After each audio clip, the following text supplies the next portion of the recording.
N'en faites pas si vous voulez vivre. Shalom, bien-aimés dans le Seigneur. Notre méditation du jour s'intitule N'en faites pas si vous voulez vivre. Première partie. Nous tirons notre texte dans Ecclésiaste chapitre 4, le verset 9, qui nous dit ceci. Deux valent mieux qu'un parce qu'ils retirent un bon salaire de leur travail. Gloire à Dieu. Beaucoup de personnes sont dépressives aujourd'hui parce qu'elles ont dessiné un cercle dans lequel elles vivent seules et à tort. Certains meurent prématurément ou à petit feu parce qu'ils refusent simplement de faire une seule chose. Cette génération qui confond la maturité à la solitude souffre émotionnellement et spirituellement plus qu'il n'en faut et plusieurs en sont morts. Si vous voulez vivre et ne pas mourir avant votre temps, acceptez votre faiblesse face à vos amis et parlez-leur de vos défis. Vous ne pouvez jamais être sincère avec les autres sans être faible devant eux. Vous ne pouvez jamais aimer profondément vos amis sans être faible devant eux. C'est légitime d'être faible à un moment donné de la vie où nous sommes dépassés par les circonstances et les souffrances. D'ailleurs, c'est ça être humain.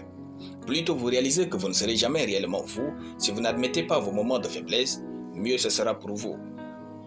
Ce problème que vous avez en ce moment, vous n'êtes pas la seule personne à l'avoir. Quelqu'un d'autre l'a déjà eu avant vous. Ce problème que vous chérissez tant, quelqu'un d'autre l'avait déjà résolu avec Dieu. Ce problème que vous aimez garder secret, quelqu'un d'autre l'a déjà résolu et a écrit un livre ou prêché dessus. Pourquoi vous retirez de vos amis pour un problème déjà traité, souvent même avant votre naissance, jusqu'à mourir? Refusez de mourir bêtement dans votre vie. Allez vers vos proches, vos confidents, vos conseillers, vos pères spirituels, votre pasteur et traitez ce problème qui vole votre paix et votre joie. Si dans votre vie, il n'y a jamais quelqu'un d'assez digne pour que vous lui parliez de vos soucis, c'est que c'est vous le problème. Dieu n'a jamais été ingrat pour laisser un homme seul. Personne n'est seul dans ce monde. Même Adam avait Ève et les animaux. Ne vous tuez pas avant votre temps parce que vous êtes très orgueilleux au fond de vous pour paraître faible devant les autres. Dépendez de Dieu et dépendez aussi des autres. Car deux valent mieux qu'un. Vivez bien avec les autres. Gloire à Dieu. Nous allons prier. Notre Père, je te rends grâce pour ta parole.